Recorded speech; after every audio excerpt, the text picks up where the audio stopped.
I've lived in the same little patch of Tennessee my whole life, down in a holler where the land is as rocky as it is green. My wife and I have a modest spread, a few goats, a good garden, and chickens enough to keep us in eggs and Sunday suppers. Now, anyone that keeps chickens knows you've got to stay after it. Hawks will swoop down in the day, and foxes and coons will come prowling around at night. Through the years, I've lost my fair share of chickens, but I've also gotten pretty good at keeping critters out. This was late summer when all of this went down. The nights were still hot, but the days had just started to really shorten up, enough that you noticed. That night I went to bed with the windows open. It was the kind of air where you can hear everything, crickets, whippoorwills, and the soft clucking of the hens settling down into their coops. I must have been asleep for a couple of hours when I heard the dogs going crazy. Now, I've got 2 good mutts. They're good dogs. Both have good noses and good ears. When they go to barking in the middle of the night, you know I pay attention. I rolled out of bed, pulled on my boots, and grabbed the flashlight I leave sitting by the back door. I didn't bother with the shotgun at first. Normally don't need to. I figured it was just a fox or maybe a raccoon trying its luck. The dogs were out on the porch, as they often are on nice nights. But this night they were stiff as boards, their hackles up, growling like they meant some mean business. That told me right away this might not just be some possum or raccoon sneaking through the yard. I stepped off the porch, the beam of my flashlight cutting through the dark, and I aimed it toward the coop. I heard the hens rustling and clucking. They were unsettled. Then I heard it.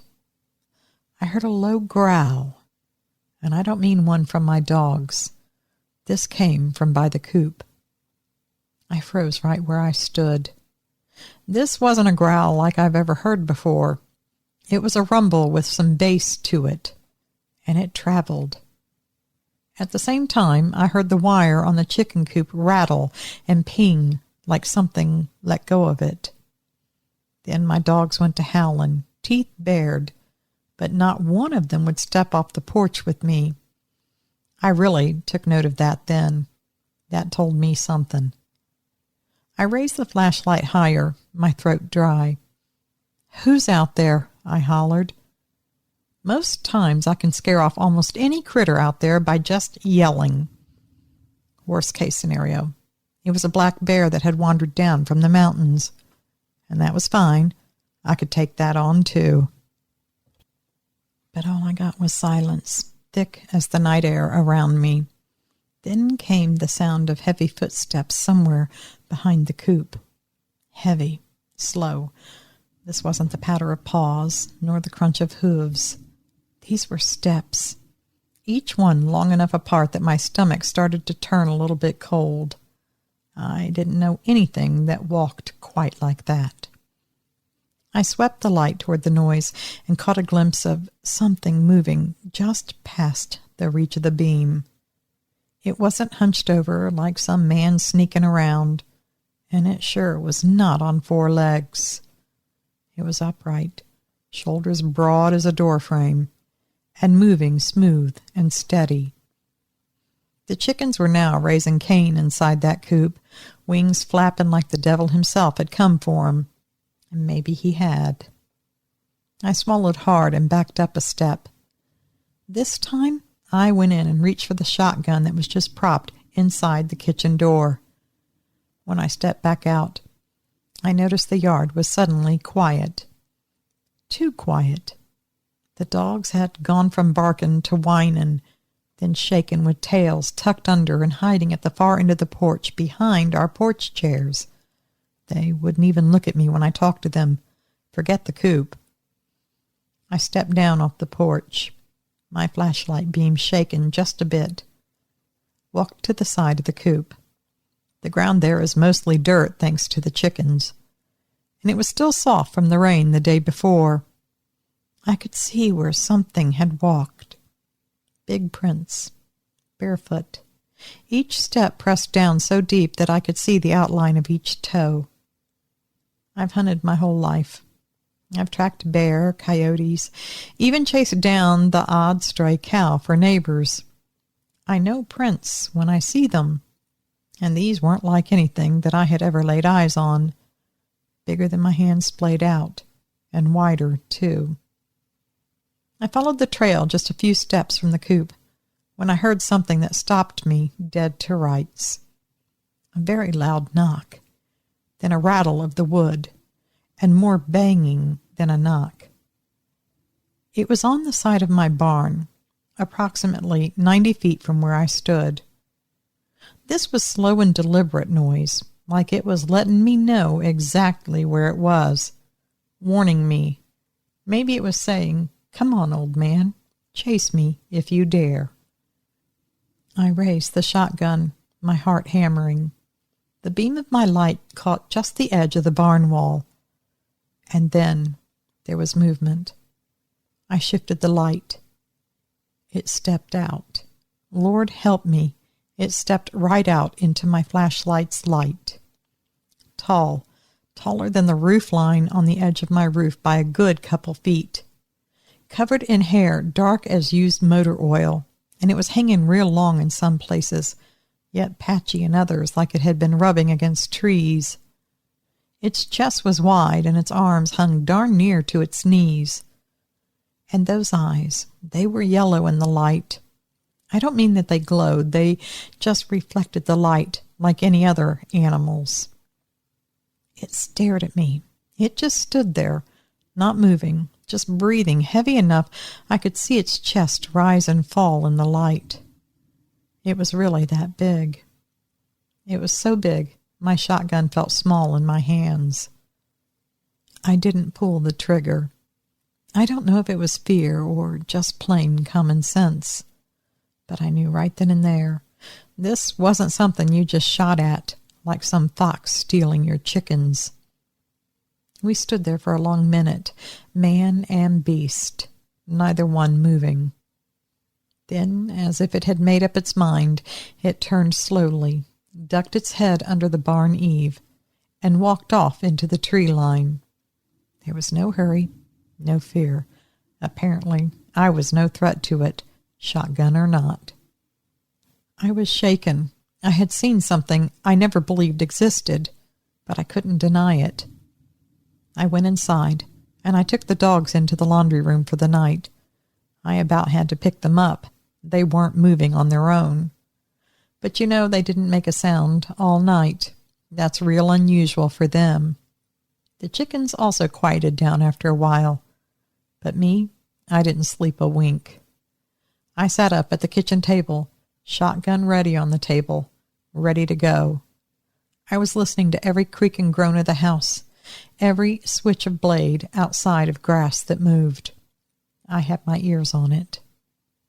Come morning, I walked out to look again. Yep, the prints were still there, clear as day, leading from the coop over to the barn, and then I followed them as they trailed off into the woods. I measured one with a tape, 16 inches long, longer than my boot. I patched up the coop tighter than a drum that day. It was like Fort Knox for chickens, so I thought. After that, lots of nights I woke up thinking I heard something outside. I'd really gotten paranoid. I'd get up and go check it, but nothing was there. No more chickens went missing for a while. Come October, we started to have the cool nights. I was still keeping the dogs inside. My wife didn't like that any, but I didn't want them out there at night. If I could have brought the chickens and the goats in, I would have. One morning I went, and part of the wire was peeled back on the coop. It was like someone had taken a can opener to it. Something had stepped in, and it had gotten the chickens in their nest house. There were feathers and blood everywhere, and not an egg to be found either. Did I hear any of that going on through the night? No. And my dogs didn't make a sound either. And that was the thing I started to notice. Whenever that thing was near, my dogs never made a sound. I patched the coop up again. I reinforced it this time and put an outer fence about 2 feet away all the way around the coop, and I electrified it. Wasn't 2 weeks later, I lost 4 more chickens. I went out and I found that a huge log was weighing down the electrified fence wires. It was just a 4-foot fence with wires around. That log had been strategically dropped across the fence so it could walk right over it. I would have liked to have seen that, figuring out it was an electrified fence. I was hardly sleeping most nights, and I worried over maybe we should get rid of the animals that we still had. One night, right before bedtime, I heard the goats out there carrying on. I don't second-guess it anymore. When I start out of the gate with the shotgun from the house. I'm almost to the pen when I hear one goat bleating wildly. Then it stops. I got to the goat pen to find I was down a goat. I heard heavy footsteps breaking off into the woods. The lone remaining goat was standing in the corner of the pen, facing away. I guess it couldn't bear to see what was happening. I was mad as blazes, but I wasn't going out in the dark after it. That next month I got the goat rehomed, and we began to whittle the chickens down until there were literally none by January. A few times I know the beast has come looking for its late-night dinner, but there's none to be had out there anymore. I keep my dogs in at night now, permanently. I've told my neighbors what was going on. Only one took me serious, and she lives alone, but she's a smart girl. She's had some things happen over there, and she's heard things in the night. She knew enough to believe. Now, it's been some time, and I don't really hear it out there at night anymore. Nothing's going missing that I know of. I have seen a few prints from time to time, and they are alarmingly close to the house sometimes. But nothing goes missing. I keep my dogs in at night, and that's just how it is. Wife doesn't like it, like I said, but I won't give in. It's mostly quiet out there, but I really watch my dogs. If we're out there and they go quiet, I see their ears pinned back to their head and they're looking off toward the trees. I get a cold chill in my gut, and wherever we are, we head for home. And I always keep my shotgun close, because I know it's still out there.